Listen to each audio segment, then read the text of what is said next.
अब इस मुद्दे पर मैं मीडिया के साथियों से अपील चाहता हूं। मेरी आप सब लोगों से अपील है, इस लॉजिस्टिक हब की लड़ाई को सियासी लड़ाई न बनाएं। अगर आप इसको सियासी लड़ाई बनाओगे तो मुझे लगता है जो किसानों की रेत तय करने की प्रक्रिया में ये जो सैकड़ों करोड़ का घोटाला हुआ ये उजागर नहीं हुआ। दक्षिणी हरियाणा की राजनीति फिलहाल गुलाचे मार रही है। इस राजनीति के गुलाचे मारने के कारणों पर हम बाद में चर्चा करेंगे, लेकिन मैं आपको बताना चाहता हूं, अभी 2 रोज पहले तेजपाल इंजीनियर सोशल एक्टिविस्ट ने उसी राजनीति में तड़का देते हुए एक प्रेस कॉन्फ्रेंस की और लॉजिस्टिक हब, जिसे डॉक्टर अभय सिंह यादव नांगल चौधरी के पूर्व विधायक और मंत्री अपनी बड़ी उपलब्धि बताते हैं, उस पर निशाना साधा और भ्रष्टाचार का आरोप लगाया। इस प्रेस कॉन्फ्रेंस को लेकर हम थोड़ा देरी से आ रहे हैं, लेकिन उसकी ज़रूरत थी और ज़रूरत ये थी कि उसका विश्लेषण आवश्यक था। इस प्रेस कॉन्फ्रेंस का विश्लेषण हमने 3 प्रकार से किया, यानी कि 3 टुकड़ों में इसको आपको समझाने का प्रयास करेंगे। इस प्रेस कॉन्फ्रेंस का जो पहला हिस्सा है उसके अंदर तेजपाल इंजीनियर ने अपनी बात को रखा, यानी कि बताया कि किस प्रकार से भ्रष्टाचार हुआ है। दूसरे पहलू के अंदर पत्रकारों के मन में जो सवाल थे वो उन्होंने उनसे सवाल पूछे, लेकिन तीसरा और एक बेहद संजीदा पहलू रहा कि तेजपाल इंजीनियर ने अपने प्रेस कॉन्फ्रेंस के दौरान पत्रकारों से एक अपील की, और वो अपील थी कि कृपया करके इसको सियासी मुद्दा ना बनाएं। आपके जो राजनीतिक और सियासी नेताओं से संबंध है उसमें किसान को पीसने की कोशिश या पीसने का प्रयास ना करें। जब हमने उनसे पूछा कि क्या वास्तव में उन्हें ऐसा संदेह है, तो उन्होंने कहा नहीं, ऐसा संदेह तो नहीं है, लेकिन इसके सब के बारे में हम आगे बात करेंगे विस्तार से।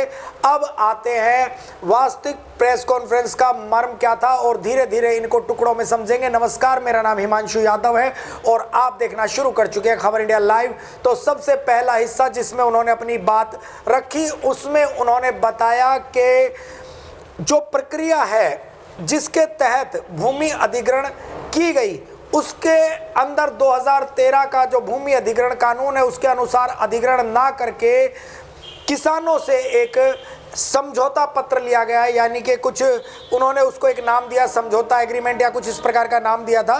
उस एग्रीमेंट के तहत ज़मीनें ली गई, यानी कि सीधा सीधा किसी प्रकार का भ्रष्टाचार ना करके एक्चुअल प्रक्रिया जो अपनाई जानी चाहिए थी वो प्रक्रिया ना अपनाकर एक अलग प्रक्रिया अपनाई गई, जिसके अंदर किसानों को 30 से 31 लाख रुपए मिले, जबकि उनको सरकारी रेट के अनुसार कम से कम 65 से 70 लाख रुपए किसानों को मिलने चाहिए थे, यानी कि प्रक्रिया ही भ्रष्ट थी। उन्होंने कहा कि प्रक्रिया के अंदर भ्रष्टाचार ना करके एक भ्रष्ट प्रक्रिया को अपनाया गया। अब बात करते हैं दूसरे हिस्से की, जिसके अंदर पत्रकारों ने सवाल पूछे। उन सवालों के वीडियो आप हमारे फेसबुक चैनल और यूट्यूब चैनल के ऊपर देख सकते हैं क्या सवाल थे। और तीसरा सवाल, पत्रकारों की नीयत के ऊपर कहीं ना कहीं अब जिले के अंदर भी सवाल उठने लगे हैं, यानी कि कहीं ना कहीं पत्रकार जिसको लोग ये समझते थे कि मेरे लिए ये व्यक्ति लड़ाई लड़ेगा, वो कहीं ना कहीं अब संदेह के घेरे में आता जा रहा है। पत्रकारों से अपील करनी पड़ रही है। नेशनल मीडिया तो एक प्रकार से गोदी मीडिया, टॉमी मीडिया या डॉगी मीडिया बन ही चुका है, लेकिन अब जिले स्तर पर भी पत्रकारिता के अंदर भारी गिरावट आती जा रही है। अब जनता को इस पर भी ध्यान रखने की ज़रूरत है कि वास्तव में कौन जनता के मुद्दे उठा रहा है और कौन केवल अपनी खुद की निजी चमक के लिए काम कर रहा है, कौन केवल अपने निजी आर्थिक लाभ के लिए काम कर रहा है, या कौन वास्तव में जनता के हितों की लड़ाई लड़ रहा है। आपको सुनवाते हैं तेजपाल इंजीनियर ने क्या कहा। हितैषी और किसी के विरोधी नहीं, हम तथ्यों को बात रखना है। हम ये कह रहे हैं कि डॉक्टर अभय सिंह यादव जिस क्षेत्र की जमीन ली जा रही थी उसके मौजूदा विधायक उस समय थे और वो एक प्रमुख भूमिका में थे।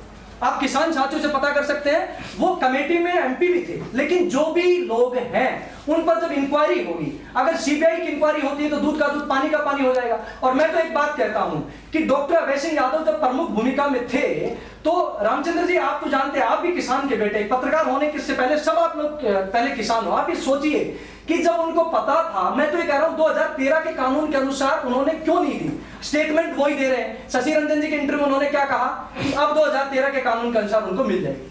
तो इसका मतलब है तमाम इंटरव्यू से और जो प्रक्रिया जो साइन करवाए गए, ये इसमें भी पूरा का पूरा डॉक्टर अभय सिंह यादव जी का रोल रहा। तो अब इस मुद्दे पर मैं मीडिया के साथियों से अपील चाहता हूं। मेरी आप सब लोगों से अपील है, इस लॉजिस्टिक हब की लड़ाई को सियासी लड़ाई न बनाएं। अगर आप इसको सियासी लड़ाई बनाओगे तो मुझे लगता है ये जो किसानों की रेट तय करने की प्रक्रिया में ये जो सैकड़ों करोड़ का घोटाला हुआ ये उजागर नहीं हुआ। मेरा ये जनता तक बात नहीं पहुंचेगी। आप सब साथियों से विनम्र निवेदन है कि इसके फैक्ट्स एंड फिगर्स को जनता तक पहुंचाइए। आखिर आप भी किसान हो। यहाँ पर बहुत सारे साथी बैठे हैं, बहुत सारे पत्रकार साथी बैठे हैं जो बशीरपुर गांव के हैं। मैं कई बार मेरा गला रूंध गया जब मैंने पूरी ये फ्रॉड की पूरी प्रक्रिया जब मैंने एनालिसिस किया, और इस पर 2019 में मैंने पहले प्रेस कॉन्फ्रेंस की थी।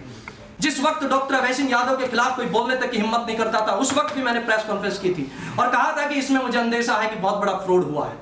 और आज भी कहता हूं, और मैं तो एक बात कहता हूं, मेरा गला रुंध गया। मैं भावुकता से कहना चाहता हूं कि जब किसान बेचारा सारी जिंदगी, अरे वो बेचारा मडासी मारकर धोती पहनकर जो किसान खेत में पानी देता है, अरे उसको क्या पता 2013 का कानून क्या है। उसको तो ये कहोगे साहब 25 लाख का किल्ला है, ये 30 लाख का किल्ला है, 30 लाख मिल रहा है जी, ठीक है। उसको पता ही नहीं कि केंद्र सरकार की योजना है, कानून है, आपको लीगल पैसा 66-80 लाख मिल सकता है।